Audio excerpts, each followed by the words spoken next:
وہ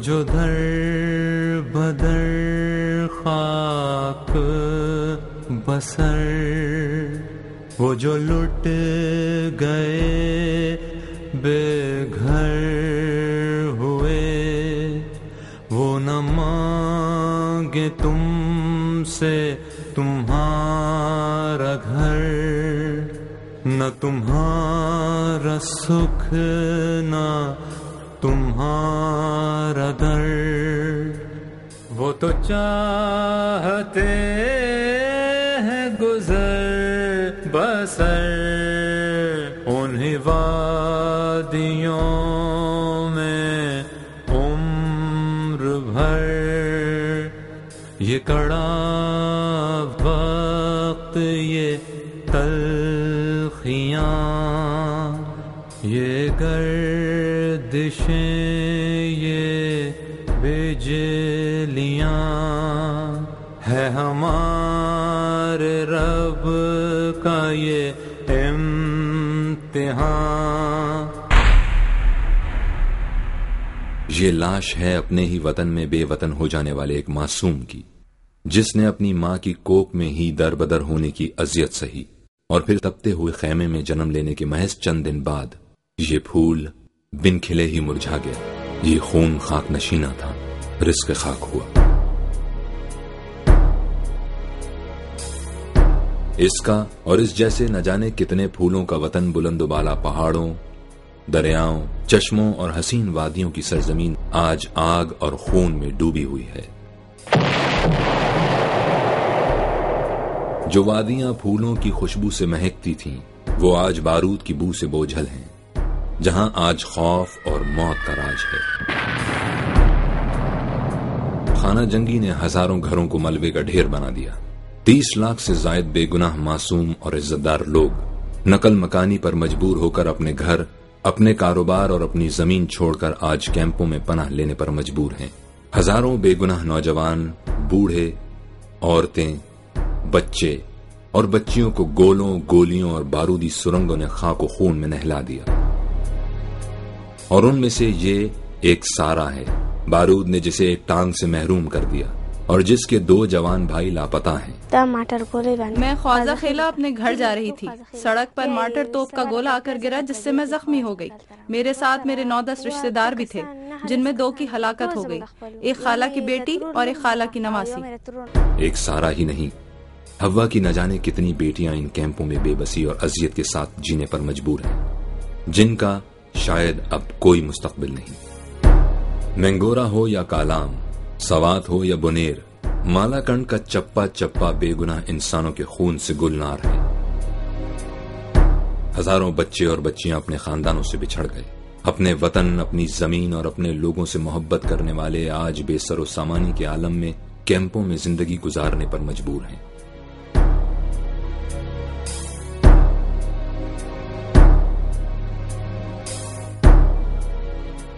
باغوں، کھیتوں، کاروبار کے مالک، محنت کش اور برسر روزگار عزت دار لوگ آج بے بسی اور بے کسی کی تصویر بنے ہیں۔ اس خونی کھیل نے کھڑی فصلوں اور باغات کو اجاڑ دیا، ماؤں سے ان کے جگر گوشے اور بیٹیوں سے ان کے سہاگ چھین لیے، اور یہ سب آج سراپا سوال ہیں۔ دنیا کی عدلیہ میں جو سچ کے ترجماں ہیں، امن و سلامتی کے وہ دیوتا کہاں ہیں؟ میں سوات سے آیا ہوں آئی ڈی پیز میں، سوابی کیمپ میں میں ادھر رہتا ہوں۔ میں ان سے یہ پوچھتا ہوں کہ مجھے یہ جو کچھ دے رہے ہیں مجھے کچھ نہیں چاہیے، مجھے 2 گز کی زمین سوات والی اور 1 گلاس پانی چاہیے۔ دے سکتا ہے کوئی؟ دے سکتا ہے؟ دے سکتا ہے کوئی؟ دے سکتا ہے کوئی؟ انصاف اور مدد کے منتظر زخموں سے چور لاکھوں مظلوم بھائیوں کی مدد کے لیے سب سے پہلے الخدمت فاؤنڈیشن پاکستان آگے بڑھی۔ اس کے ہزاروں بے لوث کارکنان نے مصیبت کی اس گھڑی میں اپنے مظلوم بھائیوں کا ہاتھ تھاما جان ہتھیلی پر رکھ کر بارود کی بارش میں پھنس جانے والے خاندانوں کو کرفیو کے وقفوں کے دوران سینکڑوں گاڑیوں کے ذریعے نہ صرف کیمپوں تک پہنچا کر ان کو باعزت طریقے سے بنیادی ضروریات زندگی فراہم کی، بلکہ اپنے گھروں کے دروازے اپنے بھائیوں کے لیے کھول دیے۔ یہی وجہ ہے کہ کیمپوں میں صرف 6% متاثرین ہیں، جبکہ 94% متاثرین اپنے عزیزوں، دوستوں یا اپنے ان بھائیوں کے گھروں میں پناہ گزین ہیں جنہوں نے انصار مدینہ کی یاد تازہ کر دی ہے۔ آؤ مل کے ان کا ساتھ دو۔ الخدمت فاؤنڈیشن پاکستان کے صدر نعمت اللہ خان پیرانہ سالی کے باوجود اپنے بھائیوں، بہنوں اور بچوں کے زخموں پر مرہم رکھنے کے لیے پہنچے کہ یہ اپنی دھرتی کے لوگ ہیں، انہیں زندگی کی امان دو، انہیں اپنی وادی۔ الخدمت فاؤنڈیشن صوبہ سرحد کے صدر ڈاکٹر اقبال خلیل اور ان کے ساتھیوں نے ایثار، قربانی اور محنت کی ایک نئی تاریخ رقم کی۔ مصیبت زدہ بھائیوں کی خدمت اور ان کے مسائل کے حل کے لیے دن رات مصروف عمل رہے۔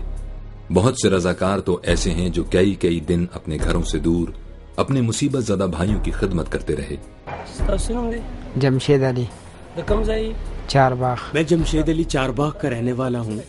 راستے میں آتے ہوئے مارٹر گولہ لگا جس سے میں زخمی ہوا۔ یہاں الخدمت والے آئے ہیں، خدمت کرتے ہیں، پٹی وغیرہ کرتے ہیں اور خوراک پہنچاتے ہیں۔ میری خواہش ہے کہ میں ٹھیک ہو جاؤں اور اپنے گاؤں واپس جاؤں۔ الخدمت فاؤنڈیشن پاکستان کے صدر نعمت اللہ خان نے امدادی سرگرمیوں کے بارے میں تفصیلات سے آگاہ کرتے ہوئے کہا، بسم اللہ الرحمن الرحیم۔ الخدمت فاؤنڈیشن پاکستان کا واحد بڑا سماجی اور فلاحی ادارہ جو زندگی کے ہر شعبے کے اندر اللہ کی مخلوق کی خدمت انجام دے رہا ہے 61 سال سے۔ الخدمت فاؤنڈیشن پاکستان کے کارکنان جو پورے پاکستان پر پھیلے ہوئے ہیں، ان کی تعداد تقریباً 1 لاکھ ہے۔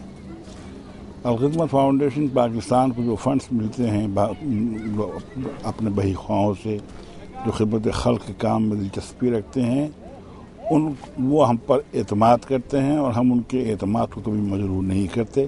اس قسم کی آفت یا مصیبت لوگوں پر جو آج کل سرحد کے مسلمانوں پر اور ملاکنڈ کے خصوصاً، سوات کے خصوصاً، دیر کے، بلیر کے مسلمانوں پر آئی ہے، اس کے اندر بھی ہم کبھی ایسا نہیں ہوا ہے کہ مخلوق کسی مصیبت میں مبتلا ہوئی ہو اور الخدمت فاؤنڈیشن پاکستان کے کارکنان وہاں نہ پہنچے ہوں۔ آؤ مل کے ان کا ساتھ دو، جو مدد کرے وہی ہاتھ دو۔